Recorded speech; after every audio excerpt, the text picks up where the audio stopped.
Nestled on Old Route 7, where three counties converge just outside the city, the Falcon's Rest operates as a bar and grill. Referred to as the Rest, it typically attracts law enforcement, making it an unexpected venue for a clandestine rendezvous, a fitting option for my purposes. I parked in the busy lot and headed inside. Compared to other cop bars, the Rest was well furnished, with a spacious bar area and plenty of tables.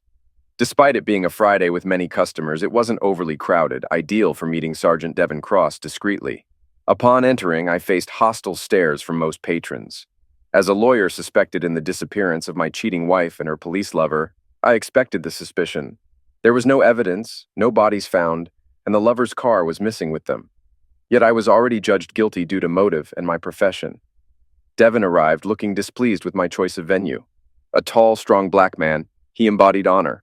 He was here to settle a debt and absolve himself from the guilt of associating with someone of my reputation. I'll admit candidly, dear reader, I'm what they call bent, a lawyer with no moral compass. I'm linked to several organized crime cases as an unindicted co-conspirator. Poor Devin fell on hard times when he came to me with foreclosure papers.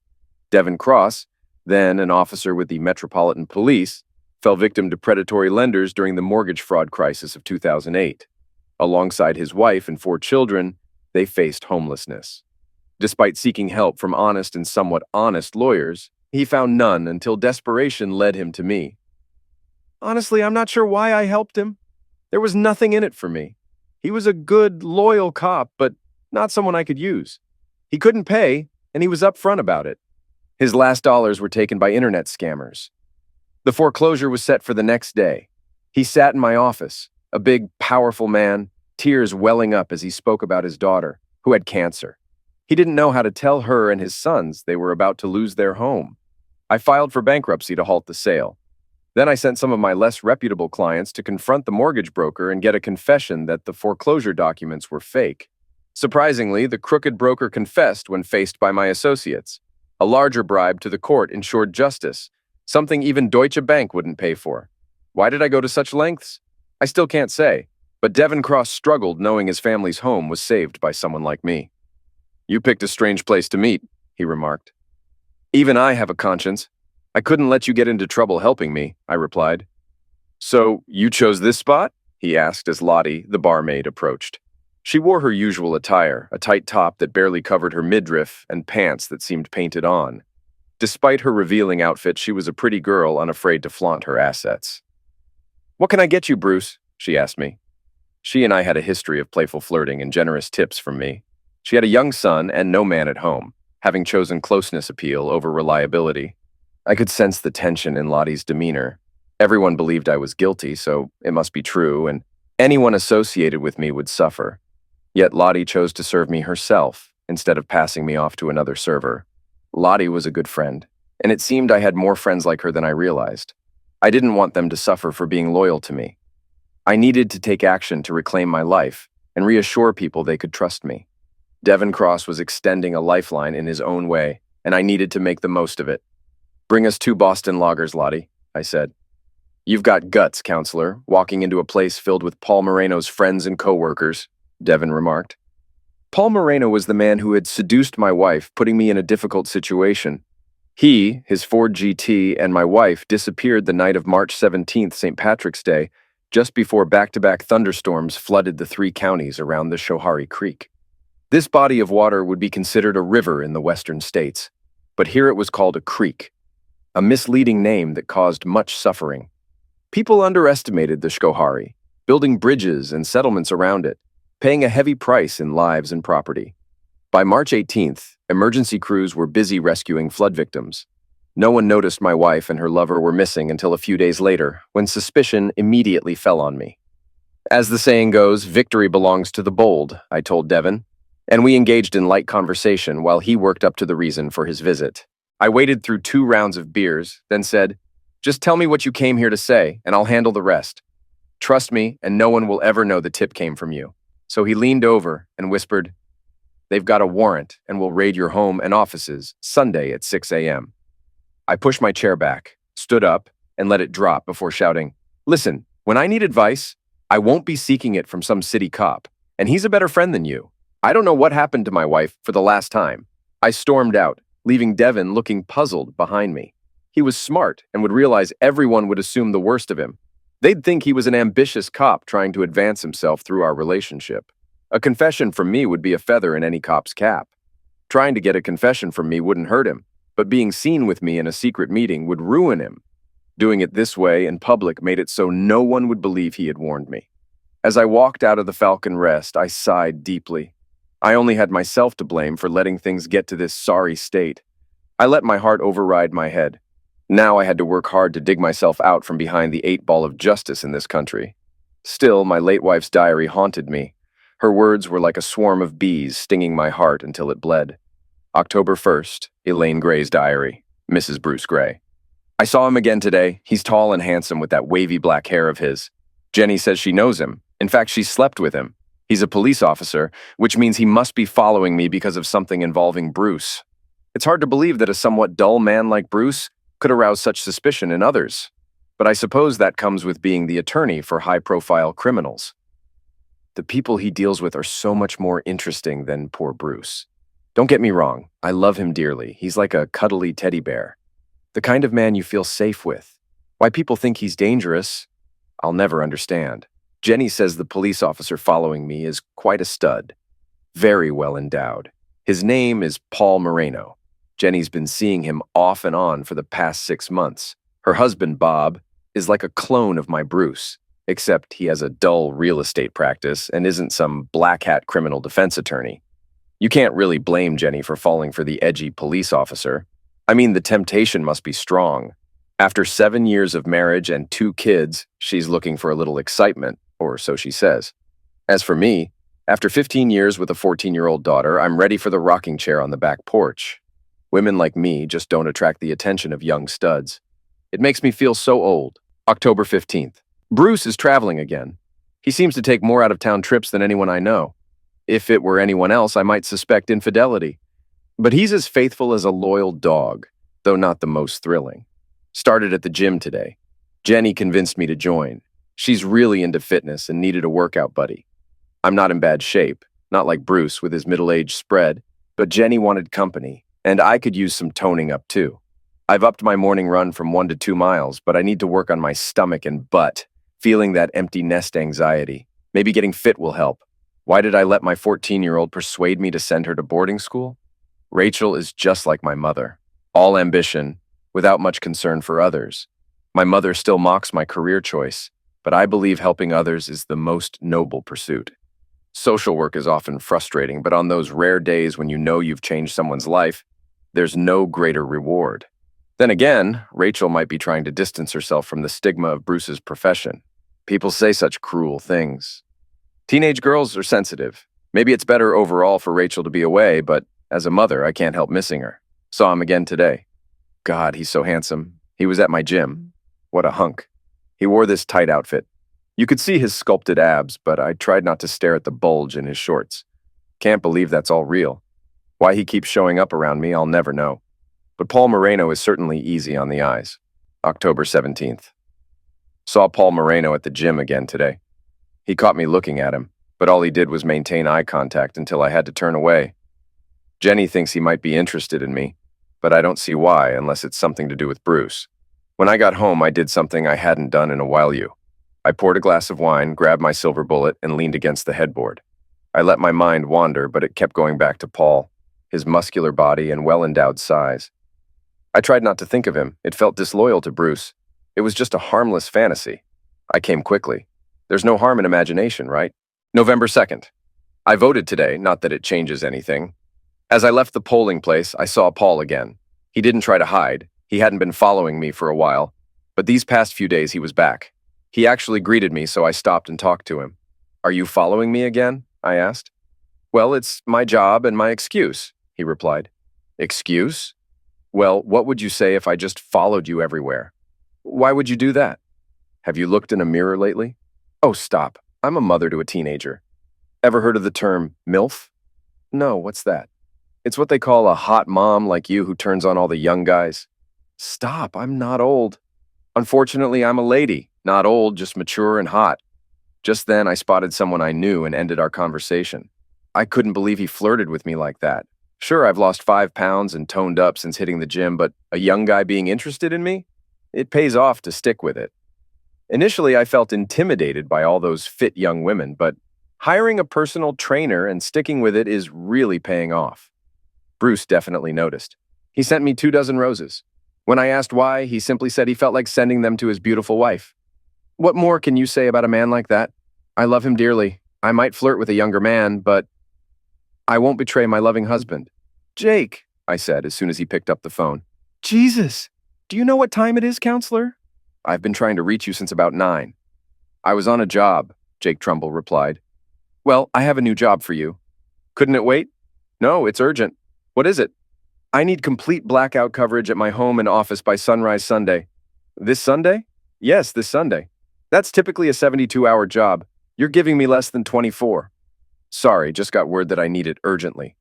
It's going to cost you. How much? 35, Jake said. After all the business I've sent your way? That's my special price. For anyone else, it would be 50. Jake didn't mention how unlikely it was that I'd survive to send more business his way.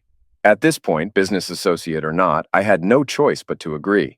He could have charged me anything, and I'd have to pay. Okay, get it done, I said. November 9th. I've bumped into Paul 3 times this past week. Now he always smiles and waves. Jenny had a full-on affair with him. She claims he's the best she's ever had in bed. He's 29, 8 years younger than me. Jenny says he makes her feel like it's her first time. There's nothing like the feeling that Big Johnson of his gives you. I asked her if he was worth risking her marriage for, and she told me to ask that question after I'd experienced my first 9-inch Johnson. Can he really be that well-endowed? Just thinking about him has been getting me all hot. Last night, when Bruce came home, I jumped him. I guess there are some perks to having our daughter out of the house. Bruce performed wonderfully. He made love to me, gave me 3, but I'm ashamed to admit that the whole time I was thinking about Paul. Am I so twisted that I need to think of another man when my husband is making love to me? Today, as I sat in Starbucks sipping my mocha latte, Paul came and sat down at my table. He stared at me for a long time while I pretended not to notice, but finally, he broke the silence. I've been reassigned, he said. What? I'm not officially following you anymore. What does that mean? Well, among other things, it means my bosses have decided that whatever crimes your husband is involved in, you're not part of it, he said. Then he reached across the table to cover my hand with his and said, but it also means I can tell you how attracted I am to you now. I wish we could get to know each other better. You know I'm married. What does getting to know me better mean? He took my other hand in his, holding them both gently. It means you're a beautiful woman, married to a man who can't possibly satisfy you. You deserve to experience true love between a man and a woman. What about Jenny? I hear you and she are together. What Jenny and I had was purely physical. She's unsatisfied in her marriage, but I want something deeper. Plus, you can't honestly think any man would choose Jenny over you, he said with a smile. Like I said, I'm married. I've never cheated on my husband. Can he say the same? You've seen my husband. What do you think? I think we both know you deserve better.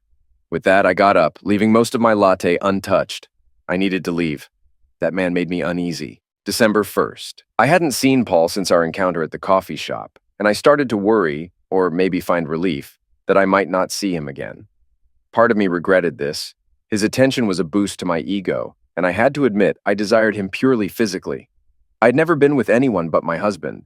I was curious about what another man, especially one so well-endowed and skilled, would be like. I was walking to my car in the DSS parking lot after work. I was running late due to paperwork. The lot was bright but empty. As I reached my car, I felt someone watching me. I bent down to open the door, and suddenly, he was right beside me. I jumped back in fright. Paul, you scared me half to death. Are you stalking me now? Sorry, he said, his hand finding my waist under my coat that had pulled open. I just had to see you. I think about you all the time. I should have been scared, but the truth was, he had been on my mind constantly. I wanted to see him again. Please, I pleaded, leave me alone. I can't do this to my husband. Instead of listening, he leaned down and kissed me. He was tall, strong, and masculine. He overwhelmed me, and in a cliché romantic moment, I felt a spark in his kiss. Some kind of connection passed between us. I need you, he said. More than any woman I've ever known. If it were up to me, I'd leave you alone, but I feel your body calling to me. I couldn't resist. I kissed him back, but then I pushed him away and jumped into my car, saying, I can't. I wish I could, but I can't. They didn't bother knocking. 4 officers in assault gear picked the lock and barged into my house at sunrise on Sunday morning. I think they expected to find me asleep, but I was up in the kitchen cooking what travel brochures call a full English breakfast. I had swapped kippers for lox and found kidney pie at a specialty shop. I was just scrambling eggs in a big pan when the first officer stormed into the kitchen. I hope you like scrambled eggs, I said as he grabbed me and pulled me out of the house. They kept me in a police van while they tore apart my house. They did the obvious things like ripping up carpet and digging in flower beds. I was glad I had mostly hardwood floors. They pried up a few boards but left most of the upper floors untouched. They completely trashed the basement. My biggest complaint was them breaking into my car trunk. It seemed unnecessary since I had left the keys in the ignition, but it seemed destruction was their mission. Despite it all, they weren't all bad. When they finished wrecking my house, a couple of officers I knew took me out for lunch at Denny's. Where did you hide the bodies, Bruce? They joked as I ate a disappointing big breakfast from the menu. As far as I know, there are no bodies. Come on, they disappeared in March. It's October now.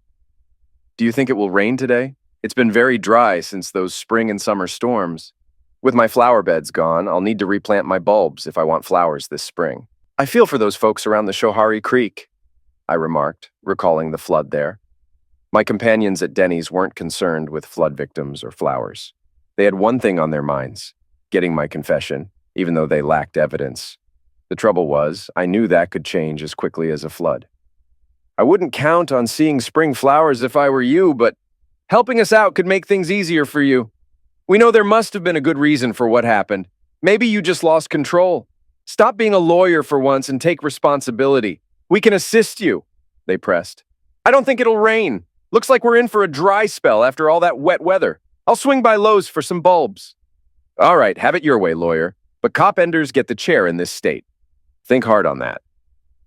December 9th. I had a hellish day. The call came early. 5 kids needing protection. Child protection isn't my usual beat, but it's our busiest time of year, and we're short-staffed due to a bad flu season and holiday needs. Handling 5 children under 7 in emergency care was tough. They were all traumatized. They had just witnessed their mother being brutally beaten by the man they thought was their father. He was biologically related to only 2 of them, but they still saw him as their protector, and he had betrayed them. I didn't want to split them up or send them to a county facility for Christmas, but what other options did we have? Around noon, I met a couple in their early 60s who had raised their own children and were still in excellent shape. They had recently retired from state jobs and were struggling with a sense of purposelessness. She had been a nurse, and he a highway engineer. By 4 o'clock, we had temporarily placed the kids and set up support for the new foster parents. Feeling accomplished, I received a call from state DSS expressing dissatisfaction with the placement. It was the typical bureaucratic nonsense prioritizing rules over the well-being of the children. They were concerned that paying foster care to retirees might be seen as double-dipping. We argued back and forth for an hour, escalating the issue to the county executive and state DSS commissioner. Just when I feared the placement might fall through, the prospective foster parents contacted me. When can we expect the kids? The woman asked eagerly. We're all set up here, and my daughters are ready to help. Well, the state has concerns about the foster care payments due to your state pension, I explained. Her response was filled with frustration. Tell that governor to keep his money. Just send us the kids. The county executive chuckled upon hearing this. Send the kids over. We can deal with the state later. It took another 3 hours to settle the kids into their new foster home. By the time I could leave, it was nearly 8, and I didn't get home until close to 9. I took a long, hot shower and debated calling Bruce.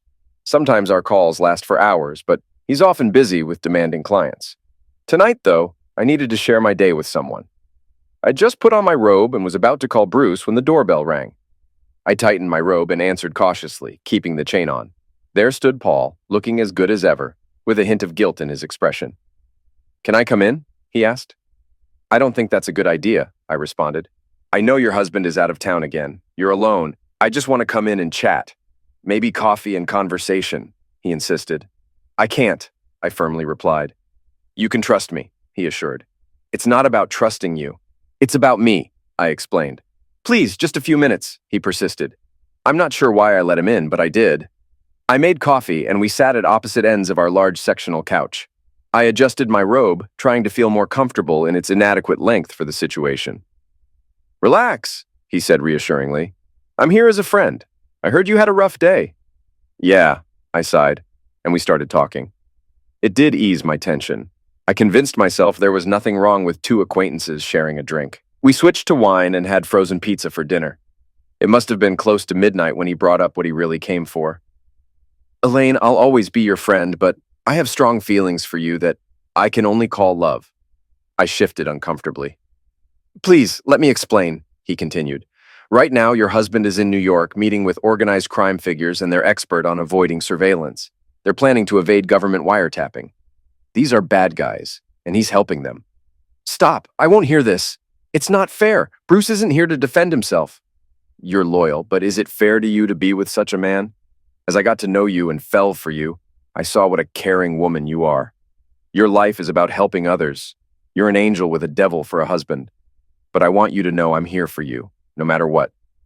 As we talked throughout the evening, we moved closer on the couch. Before I realized it, his hands were under my robe and we were kissing. I knew it was wrong, but as his touch felt warm against my skin and his lips met mine, I couldn't resist. His hand slipped beneath my skirt and quickly found my eager arousal. His touch felt incredibly pleasurable. As his fingers moved inside me, I let out a soft moan. We both knew where this was heading, like a runaway train with no brakes. I felt powerless, and then the ringing phone snapped me back. It had been ringing for a while. Suddenly, I realized who it was. Bruce! I exclaimed, pushing away from Paul. Bruce was on the phone. Just checking in, he said casually. Sorry if I woke you up. Lost track of time. I gathered myself to respond and tried to have a normal conversation. Bruce was chatty, going on and on. I could see Paul on the couch, growing more impatient as Bruce talked. Finally, Paul gave me a rueful smile and quietly left. Bruce's call had saved me from making an irreparable mistake in my marriage. But did I really want to be saved? Paul's touch lingered on my skin, igniting a passion I hadn't felt before. The district attorney's conference room had a dated look, unchanged for decades, much like everything else in this place. Tanya Marshall, daughter of a former state senator, owed her position to family connections. Like most assistant district attorneys, she was part of a system that oppressed the poor and vulnerable while complaining about the wealthy hiring top defense lawyers. Where's your tool, Mr. Gray? She asked. We didn't find it during our search of your house. My tool? I replied, confused. The Smith & Wesson .44 Magnum registered to you. Is it missing? You know it is. Sorry, this is news to me. It was in the top drawer of my nightstand. Are you saying it's gone? This would be easier if we could be honest with each other, she pressed. Fine. But can you first tell me what evidence your officers supposedly found at my house? Well then, I'll answer your questions when the time is right, I said, rising from my chair. In that case, she replied, handing me a notice of my right to appear before the grand jury. This notice was the real reason for our meeting. I had no intention of going. The outcome was inevitable. I would be indicted on 2 counts of murder. To be fair, the DA had no other option. They had broken into my wife's desk and seized her diary. They knew the entire sad story of her affair. Of course, to people like Tanya, it seemed like a tragic love story. My perspective was quite different. It was a shame about the desk. It was a narrow drop front, an antique from the late colonial era. It had sat in the dealer's window for nearly a year. We were newly married, and our daughter Rachel was just learning to walk. Elaine was pursuing her MSW in social work part-time. I was a newly minted lawyer, not well off, but deeply in love with my wife, and I knew how much she wanted that desk. Every time we passed by the shop, she would stop to admire it. I saved every penny I could, but when I finally went to buy it for our anniversary, it was gone from the window. My heart sank as I entered the store and asked about the little desk that had been in the window. The girl at the counter seemed confused, but when she asked the manager, he said it had been moved to the back of the shop. When they delivered it to our small apartment, Elaine was thrilled. Over the years, I watched her at that desk and felt fortunate to have her as my wife. Love, I've come to realize, is about those small moments. The joy over a simple antique desk, witnessing our daughter's first steps, moving into our first home, and seeing Elaine proudly earn her MSW. It's all these moments together that make up love. They forcefully pulled open the desk drawers and found the diary. Perhaps I could have left the drawers unlocked, but then they might have missed the diary's significance. Locking the drawers drew attention to them, ensuring they would find the diary. Still, the destruction of the desk pained me deeply. It hammered home the realization that Elaine was truly lost to me. The diary achieved its purpose. Its contents soon became public. Pressure mounted on the DA. With the evidence in hand and the story of illicit love made public, the unfaithful spouse and her lover were turned into a modern-day Romeo and Juliet. January 2nd.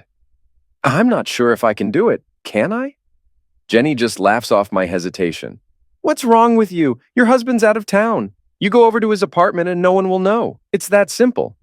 How will I face Bruce again? Regardless of what people say about him, he's always been good to me. What will I say if he finds out? Blame him for leaving you alone so often. He's not really gone that much. And when we're together, well, it's a good marriage. It's just that Paul makes me feel things I've never felt before.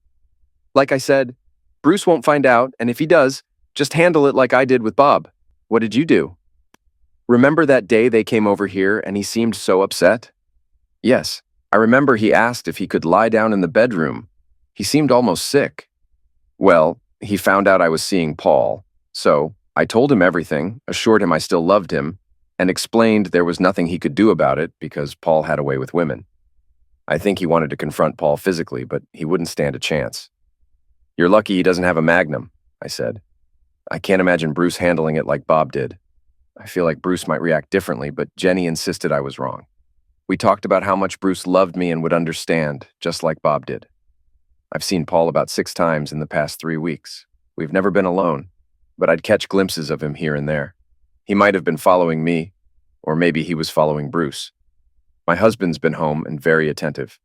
We've made love nearly every night because I've been so aroused. But I can't lie to myself about it. Even though I'm in bed with my husband, it's Paul I'm thinking about. Today, Paul slipped me a note with an address, a date, and a time. I'm pretty sure it's his apartment address, and it's for a day when Bruce will be in New York. I don't want to go, yet I know I will. I tell myself I'll go just to ask him to stop bothering me. January 15th. Oh God, what have I done? I spent the afternoon at Paul's apartment. It started off fine. I explained how we could never be together, how I couldn't betray my husband. But then he kissed me, and all my resolve vanished. He pulled me into his bedroom and slowly undressed me. My blouse came off first, followed by my skirt. He kissed me passionately, his hands exploring every inch of my skin. He unhooked my bra and let it fall, revealing my vulnerability. While still kissing me, he knelt down and kissed me through my delicate lace panties. I guess wearing those expensive panties showed I wasn't really serious about not having closeness with him. He lifted me onto his bed, removing the rest of my clothes. He kissed me all over, his touch igniting my skin. This man had such power over me. He undressed in an instant, revealing his incredible physique. His strong abs and impressive manhood stood out far more than what my husband had to offer. I pulled him closer, guiding him inside me where he filled me like never before. It only took a few thrusts before I climaxed gloriously. He made love to me intensely. His stamina was remarkable, and he quickly recovered each time.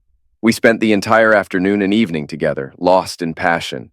I peaked multiple times, and he did it inside me at least 4 times. As I left, tears streamed down my face, knowing it couldn't happen again. But deep down, neither of us believed it was truly over. As I walked out his door, I already knew I would return. Tanya's opening statement to the jury was a step above her usual performance, indicating it was likely crafted by a skilled writer. Her boss, D.A. Silva Marks, sat beside her, ensuring he shared the credit while avoiding the actual work. I represented myself in court. Judge Bascom, presiding over the case, cautioned me that a lawyer who represents himself has a fool for a client. I retorted that it was better than having a fool for a lawyer. Bascom seemed determined to ensure my conviction, bending over backwards to assist the prosecution and instructing the jury in a way that skewed the concept of reasonable doubt towards guilty until proven innocent. My main concern was that someone might discover I had a hidden advantage waiting to be used. Despite having truth on my side, the prosecution painted a compelling narrative of a tragic love story between a police officer and my social worker wife, with me cast as the villain regardless of my innocence. Life isn't fair, and courtroom justice is often elusive. Sergeant McVeigh, did you open the trunk of the defendant's car? Tanya questioned her first witness. Yes, I was immediately suspicious of the vehicle. It was an older brown Toyota Camry. Not the type you'd expect a high-profile lawyer to drive, but it's inconspicuous with a spacious trunk, Sergeant McVeigh replied. I see, Tanya said, turning to the jury with a knowing smile. What did you find in the trunk? Tanya inquired further. It appeared recently cleaned, but we recovered hair and fibers matching both Officer Paul Moreno and Elaine Gray, Sergeant McVeigh responded. So, could their bodies have been placed in the trunk? Tanya pressed. Objection, Your Honor. This calls for speculation, I interjected. The witness is qualified to give an opinion. Overruled. Please proceed, Sergeant, Judge Bascom ruled. And so it continued. Sergeant McVeigh enthusiastically explained to the jury his belief that I had transported and disposed of the bodies of my wife and her lover. During cross-examination, I asked, Sergeant, if the bodies were transported in the Camry, what happened to Paul Moreno's bright blue Ford Mustang Shelby 500 GT? I'm not sure what you're referring to, McVeigh responded. Paul Moreno's car, his flashy sports car. It's missing, I clarified. Yes, Paul's car is missing, McVeigh admitted. Back to the Camry. You broke into it, but why didn't you use the keys in the ignition? I questioned. We might not have seen them, McVeigh replied. But earlier, you used those keys to open the trunk, didn't you? I pressed. McVeigh hesitated briefly, caught off guard. Before he could answer, Tanya objected. The question is argumentative and assumes facts not in evidence. The objection was sustained, preventing me from pursuing further with that line of questioning. Next, Tanya called senior crime scene investigator Kim Eng to the stand. He described discovering red traces under my basement carpet. Could you determine the blood type or DNA from it? Tanya asked seriously. No, it was too degraded. There was a strong bleach smell in the basement, which led me to suspect there might be traces. Bleach is often used to clean stains, Investigator Eng explained. During my cross-examination, I asked, Investigator Eng, the basement included the laundry area, correct? Yes, he confirmed. One would expect to find bleach in a laundry area, wouldn't you? I queried. I can't say for sure. It depends on the individual's laundry habits, Eng replied. The 7 female jurors didn't seem entirely convinced by Eng's responses. Now it was time for the dramatic reading of my wife's diary to commence, the real highlight of the trial. January 16th. I'm torn between guilt and euphoria. Thoughts of Paul's incredible physique and how he made me feel consume me. Yet, I'm overwhelmed with guilt about Bruce. I wish, for once, I could believe the awful things people say about him, but I know they're false. Bruce has always shown his love for me, and I've repaid him with the worst betrayal. Somehow, I feel my terrible sin must be evident to Bruce when he looks at me, revealing what I've done to him, to us. The very desk I'm writing on was a gift from Bruce, bought when money was tight. It's a genuine antique I admired in a shop window, but knew we couldn't afford. Partly our financial struggles were my fault. I longed for a child soon after we married, despite our precarious situation. Bruce had just started his job and I was still in graduate school. Despite our poverty, I stopped taking birth control on my own, though it should have been a mutual decision. Bruce never complained. He was delighted with my pregnancy, though he worried about our finances and would have waited until we were more stable. Even as we struggled, he somehow found the means to buy me an extravagant gift. My loving husband of 15 years, whom I've betrayed so easily. I'm torn between avoiding Paul forever and running to him eagerly. When Bruce returns from his trip tonight, I'm sure he'll sense something, and perhaps that will resolve everything one way or another. I don't know what I'll say to him. I can't bear to hurt him. January 17th. Nothing happened last night. If Bruce noticed or suspected what I've been up to while he was away, he showed no sign. Yet our interactions felt strained, as if a distance had grown between us. I might be imagining the very thing I fear. Bruce seemed tired and acted differently. For now, I'll wait and see. I left home early to avoid seeing Bruce in the harsh morning light. Shortly after arriving at work, my cell phone rang. It was Paul. He wanted to talk, and we did until I had to start my workday. Somehow, talking to him lifted my spirits and gave me hope that everything would somehow work out. I had to admit that what I felt for Paul was love, though maybe not the forever kind I have with Bruce, but a deep and passionate feeling unlike anything I've experienced before. January 19th. I took some time off and said I was going for a long lunch, but I actually met Paul at his apartment. He's on the 4 to midnight shift. We spent 2 blissful hours together. I even tried to give him BJ, something I've rarely done with Bruce. With my husband, it's usually been mostly about me, but with Paul, I couldn't get enough of him. I was so engrossed that I didn't stop when he ejaculated in my mouth. At home, Bruce seemed distant, though I'm unsure if it's all in my head. We haven't had closeness since he returned from New York, but he'll be home this weekend, and I plan to make it up to him. February 12th. I've been in turmoil for the past month. My affair with Paul seems to be intensifying. We meet during the day at his place at least twice a week, and in the evenings when Bruce is out of town, which is often lately. Paul claims Bruce is involved with dangerous people. The FBI is worried because their surveillance efforts aren't working. Bruce is legally blocking their warrants and helping them get sophisticated anti-bugging equipment that's normally banned but can be acquired with special permits. Paul didn't explicitly say it, but I know part of his job still involves surveilling my husband. I suppose I should be grateful that Paul almost always knows where my husband is. But the tension keeps growing. I'm stuck between two lovers, both of whom I love deeply, yet they are enemies. I feel trapped in this no-win situation with no way out. Bruce has been the epitome of a good husband, buying me little gifts for no reason, sending flowers, and making love so sweetly. However, I can't shake the feeling that somehow he knows what's been going on behind his back. He shows no sign of knowing, but after 15 years I can tell when something is bothering him. I'm sorry, Mr. Gray, but I don't see the issue with admitting your wife's diary into evidence, Judge Bascom said in his chambers. We were discussing the prosecution's request to introduce Elaine's diary as evidence. I understand. So, the concept of hearsay doesn't concern you at all? I asked. It was clear that Elaine's diary was an out-of-court statement being presented for its truth.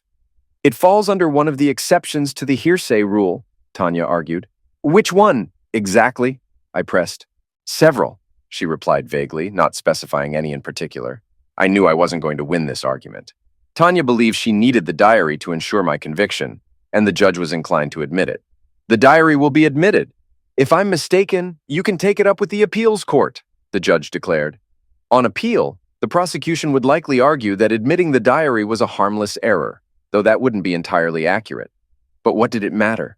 I was already deemed guilty by everyone, including the appeals court judges. Tanya had an attractive young clerk from her office read my wife's diary on the witness stand. The girl looked about 22 with straight, dark hair and innocent brown eyes. She blushed charmingly at the more scandalous parts of Elaine's writing, which seemed to mitigate any judgment the jury might have felt towards the affair of the woman I had loved and remained faithful to for 15 years. March 16th. Rachel is back home for spring break. I haven't seen or heard from my daughter since Christmas. She seems really happy.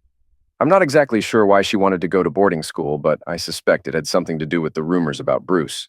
She loves her dad, but it must be tough for a teenager to deal with what people say about him.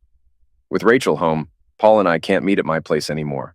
Paul thinks some people at his job might suspect our relationship. It could harm his career if news of our affair gets out while he's on the team investigating Bruce. Paul plans to request a transfer. He wants me to leave Bruce. But faced with that choice, I realize Paul's suggestion is wrong. And what I've been doing with Paul is wrong. My affair is wrong on many levels. When I see Rachel, I remember above all that I'm her mom and Bruce's wife.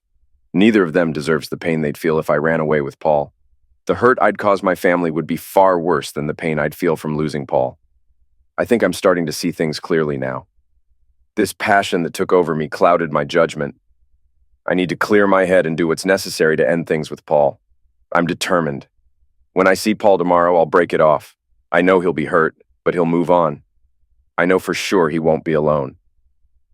Jenny is waiting in the wings. She's young and beautiful, with a husband who has no choice but to tolerate her affair with Paul. There's nothing Bob can do to a man like Paul. Everyone seems to think Bruce is a very different kind of man than average. Would Bruce harm Paul if he found out? I don't think Bruce would ever hurt me. But what if I'm wrong? The awful things people say about Bruce, they can't be true. I've known him all these years, loved him all these years, and yet I have doubts. Paul strongly believes my husband could be dangerous and fears for my safety. But I just can't bring myself to believe Bruce would harm anyone. When I look at Bruce, I see the kind, gentle man I married, the loving father of our daughter, the man who has always put Rachel and me first in all our years of marriage. Tomorrow when I see Paul, I have to end it. It'll be hard, but it's the right thing to do. I called Jenny and suggested she reach out to Paul after tomorrow to comfort him. Tanya's attractive and youthful legal assistant wrapped up the final entry in my wife's diary. The prosecution aimed to portray me as the villainous husband trying to break up the star-crossed lovers, but I didn't interpret Elaine's diary that way. Ultimately, my wife chose her family over the man who pursued her, Paul Moreno. He knowingly pursued Elaine despite knowing she was happily married. Perhaps he believed the negative stories spun about me by law enforcement. Maybe he thought he could rescue the woman he had fallen in love with. The truth is, the lovers delayed too long and tragedy befell them. In situations like this, there are many what-ifs. If Elaine had confessed to me earlier, or if they had ended it sooner, who knows what might have transpired. But that wasn't my main concern. My priority was saving myself. After the diary was read in court, the jury was poised to convict, and everyone knew it. I had a long list of witnesses, but only one really mattered. Jake Trumbull took the stand. On paper, my other witnesses seemed ordinary. Jake's expert report was filled with technical jargon and buried details, including a video mentioned on page 439. We began with his credentials: an electrical engineering degree from RIT, a stint in Army intelligence, and 20 years with the FBI. Not a bad resume. I omitted the part where he worked for criminal organizations after leaving the government. His expertise was crucial in helping me and others evade government surveillance. Mr. Trumbull, have you worked for me before? Yes, many times. What was your most recent assignment for me? I set up a comprehensive surveillance system that covered both your home and office inside and out. We call it a black cover because it's designed to uncover any illicit activities. What do you mean by dirty deeds? Typically things like unauthorized entries to plant bugs or evidence. Did you witness any such activities?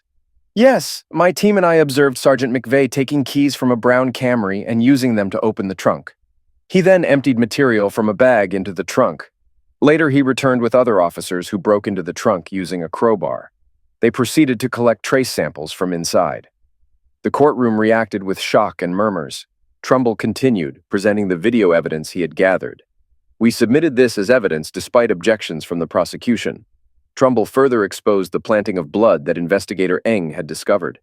As a result, the prosecution's case fell apart. Without the forensic evidence, they couldn't even prove that a crime had occurred. All they had were missing individuals, a missing Magnum, and a car that couldn't be located. My daughter Rachel hugged me tightly after the verdict of innocence. Her belief that I hadn't ended her mother was the most important thing to me. Many others thought I had gotten away with murder. Surprisingly, no actions were taken against the officers who had tried to frame me.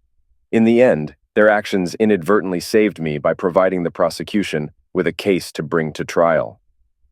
During the long, dry summer, the Schoharie River shrank to a muddy trickle, revealing the blue Ford Mustang hidden in its deepest part. The bodies were still inside the car. They must have been trapped within the car's frame when the floodwaters first carried it away and then sank it in the fast-moving waters. Elaine's purse was found with the GPS I had planted, along with what remained of my wife's body. It turned out she had been right. I had been more than suspicious. I had been gathering evidence of her infidelity. I loved her deeply, and her betrayal cut me to the core. In my eyes, Paul Moreno was a villain who had come to ruin a strong marriage. It pained me greatly, but I was considering divorce, not murder. Yet I knew the police would never believe that.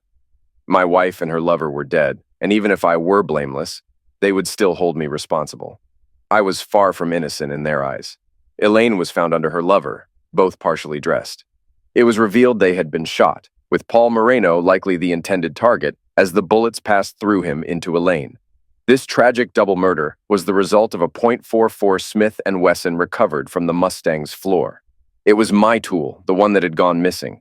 If only the police and prosecutor had waited, they wouldn't have needed to plant evidence. The diary had forced their hand. It painted a narrative of lovers torn apart by a cruel, unscrupulous lawyer husband, prompting the DA to act prematurely. Public opinion pressured the police into their usual tricks. I had been framed, but skill and luck saved me. As a lawyer, I took pride in my work while law enforcement grumbled about how the system had been manipulated by a cunning attorney. Lottie set down the beers with a smile and placed a supportive hand on my shoulder at the Chambers, a lawyer's bar in the city. She didn't need to say she was there for me. Her actions showed it. Lottie had changed jobs, and out of loyalty, I followed her. Overall, the Chambers was a more welcoming place for me to have a drink than the Falcon's Rest. The police would never forgive me for outmaneuvering them, but the patrons here sympathized with the underdog, the lawyer whose reputation had been tarnished. This perception was misguided. The clients I needed to impress saw my acquittal on a charge I appeared guilty of as a testament to my legal prowess. Due to all the negative publicity, I had to raise my hourly rate and bring on a young female associate to handle the increased workload. Surprisingly, rather than being tarnished, I emerged as an unconventional hero. Tanya, on the other hand, was forced out of the DA's office, blamed for the case's failure. My drinking buddy downed half his Sam Adams in one gulp. "Relax, Bob. No need to rush. I don't have a wife at home, and yours isn't worth going back to," I joked. Bob frowned, seeming to realize that some women, despite their looks, aren't worth the trouble. Jenny fell into that category. "I'm sorry about," he started, then trailed off. "No need for apologies," I reassured him. "Under the circumstances, none are expected." "But I never meant to hurt Elaine," he pleaded. "Of course not. It was an accident. You're not familiar with tools. You couldn't have known the bullets would go through Officer Moreno to the woman he was with," I argued. Encouraged, Bob continued. "Exactly. The way he had the seats set up, they reclined all the way like a bed. You couldn't even see who was underneath. I was so upset after Jenny said she'd see him again." "You were in a kind of daze, not fully aware of what you were doing." "But did you wipe my magnum for prints before planting it?" I asked. I might have. I wasn't thinking straight. I had taken it earlier, intending to scare him off. "It was your tool because I knew you kept one in your bedroom for protection. Finding it was easy. You didn't hide it. A guy like you probably needs that protection. Actually, it was a gift from a client. I kept it in the bedroom for Elaine's safety when I was away." He nodded seriously, and I wondered if he grasped the irony of our situation. She told me she'd be seeing him again, just like that. "Paul will need some friendly comfort," she said. I couldn't ignore it. I went to his place to warn him that I wouldn't tolerate it. His car was gone. I called home, but there was no answer. I'm afraid I jumped to conclusions.